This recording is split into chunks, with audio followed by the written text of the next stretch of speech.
What's going on, moviegoers? If you're new to the channel, my name is Christian. Welcome to Zero Productions. You guys, I just got home from seeing The Marvel's up-and-coming new MCU film. And boy, oh boy, do I have some thoughts. Now, we got to talk about you guys. We're going to be talking spoilers in this video, so if you haven't seen it, go watch it, then come back to my video. But please, you guys, leave a like on the video. It helps the channel grow. Now, you guys, the meat and the potatoes of the film. We're going to be talking about the mashed potatoes and the gravy on top. Matter of fact, let's just talk about it right now. The post-credit scene. Let's get this out of the way because that shit had me hyped. You guys, Monica Rambeau ends up in a whole different new reality. You guys. And she encounters her mother. So she wakes up, right? She's in this kind of like a hospital bed in this lab. And she's like, Mom. And she's like, oh, I don't even know you. And then all of a sudden you hear a voice that kind of sounds like Kelsey Grammer.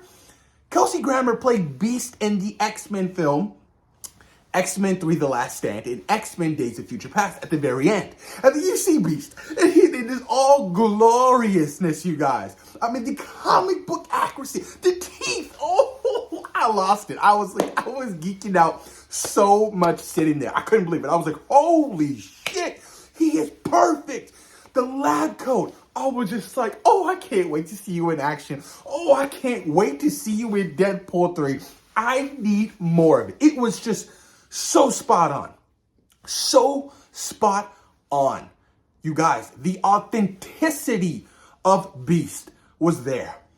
I was like, my God, can you imagine what everybody is going to look like in Deadpool 3? It is going to look phenomenal. Now, Beast definitely was a CGI character, which, you know what, I'm fine with that. Because if it gives a little bit more of that authentic feel from the comic book and from the animated X-Men series in the 90s, I'm cool with it. It was good. Just like how Deadpool 2 introduced Cable and, Juggernaut. The authenticity of these characters coming from comic book to the big screen was wonderful. So seeing Beast, one of my favorite X-Men of all time, it was a sight to see. I was like, oh my God, dude. The X-Men are coming. The X-Men are coming fast. I was like, I cannot wait.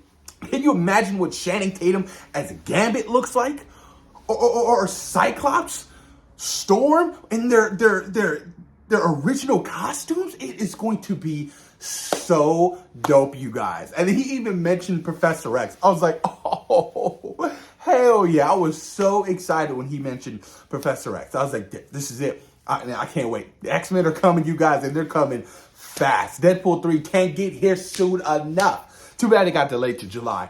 But so dope for that post-credit scene. And then the one before that, we talked about Kamala Khan and how she's recruiting. She's the new Nick Fury. That was definitely, I love that little homage to, Nick Fury in the first Iron Man movie, talking to Tony Stark, we're putting together a team, and as she's recruiting the Young Avengers. So she shows up to the apartment of Kate Bishop. And I was like, oh yeah, that was dope. Look, I enjoyed Hawkeye for what it was. It was a fun little Christmas adventure, so seeing Kate Bishop return and seeing, Miss Marvel kind of recruiting her was dope. I was like, okay, the Young Avengers, they are coming. I don't know when they are going to announce it. Possibly after Avengers Secret Wars, or, it could be like a two-parter where the Young Avengers start off in Avengers the Kang Dynasty. Who knows? But she's putting together a team, you guys. Will we see Wiccan and Speed? Who knows? But that was cool to see.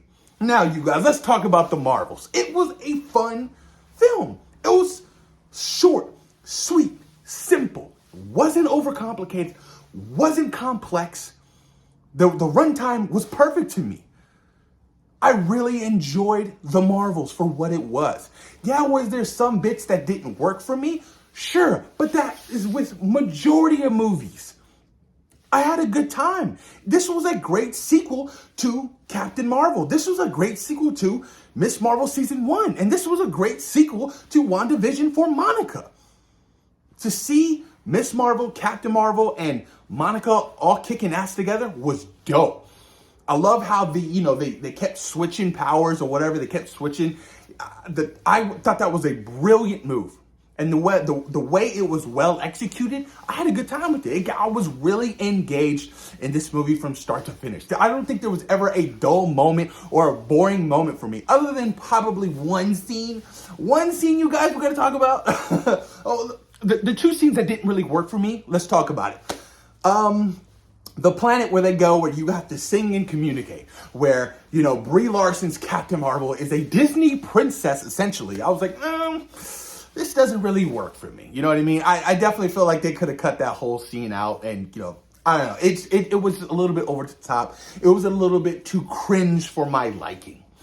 And then the scenes with the Flurkins about, you see like these massive brains on the ship, right, at Saber, and everybody's like, what the hell is this? What are these? And, you know, apparently like they're little eggs from, you know, what's his name? What's the cat's name? I forgot her name. Drawing a blank here. Drawing a blank. Goose. And they're like her babies or whatever. And then they start eating all the people. Okay, I was like, okay, that particular part right there just didn't work for me, you know, and I'm okay with that. You know, out of everything in the film, those two pieces didn't fit well. I'm fine. I still had a great time with this movie.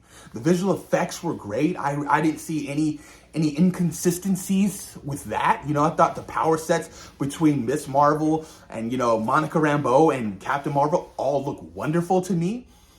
The score was kind of unmemorable. You know, I don't think there was necessarily a score for this movie that really captured myself. I do look for scores in films, like, you know, Natalie Holt and, you know, Loki season 1 and 2, or just music, poetry to my ears. So I do look for scores. I was hoping that the score was a little bit better, but, you know, it really wasn't on par to what my expectations were. You know, the villain, Darbin from Holla at Me, was just like, she was definitely a weak spot in the movie. You know, her motives, her incentives of why she was doing what she was doing this because of Captain Marvel. Captain Marvel kind of destroyed the whole AI that was operating her planet Hala, whatever. So she was going to all the places that Carol, you know, was associated with, and she was taking all the resources it needed to sustain her own planet that was dying and save her people. Like, I'm taking this planet's oxygen, I'm taking the sun, I'm taking the water. You know, we are in a drought. I was like, okay, I get that, whatever. But, you know, very basic, generic MCU Phase 1 villain. Very unrememberable, was that right? Forgettable. a very forgettable villain, you know, Darbin. I was just like, oh, okay.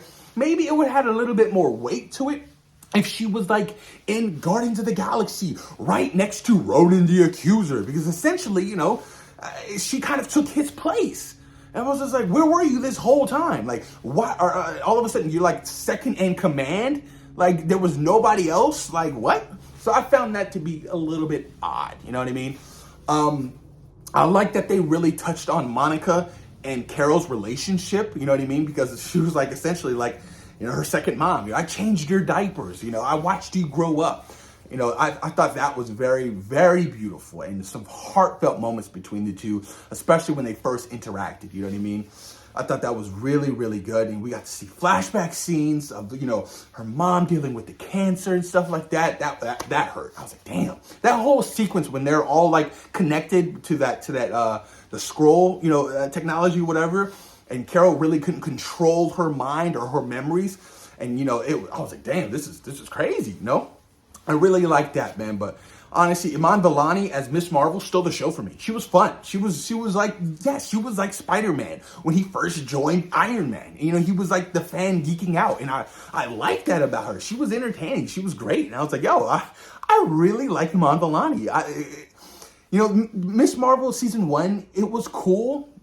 I like the family dynamic. I love, you know, the feel to it, the John Hughes, you know, kind of feel that season 1 brought. And, you know, it really transitioned over really well into the movie, you know, because a lot of people were worried, well, how are you going to transition this character, this TV show character into the big screen? And I thought she really adapted well. And bringing her family back was a delight to see. I thought that was cool.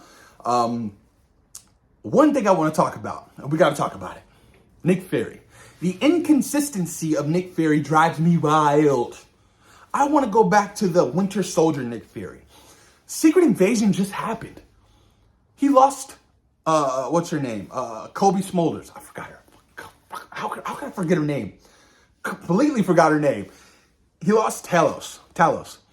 He almost started a whole freaking war. And all of a sudden, he's like the laid back uncle, you know what I mean? Cracking jokes. Use your black girl magic. How me do your thing? Like, it was like odd to me. The inconsistency is what kind of bothered me with his character. Like, he's serious over here. And then all of a sudden, he's like the laid back, chill uncle.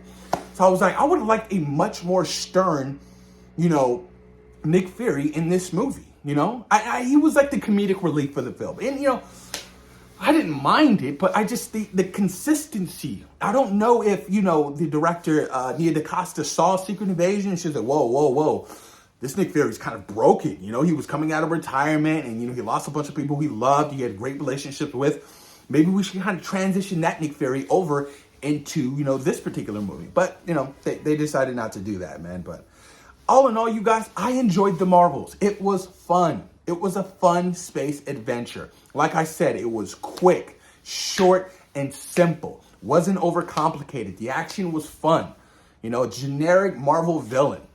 It definitely was miles ahead of Captain Marvel. Way better than that first film. Way better. Captain Marvel to me is, my bottom tier MCU movies. And I am so delighted to say that The Marvels definitely exceeded my expectations. And some people are going in hard with this movie. And I get it. It's not your cup of tea. It's not for everybody. I understand. But it definitely served its purpose to my liking, you guys. It did.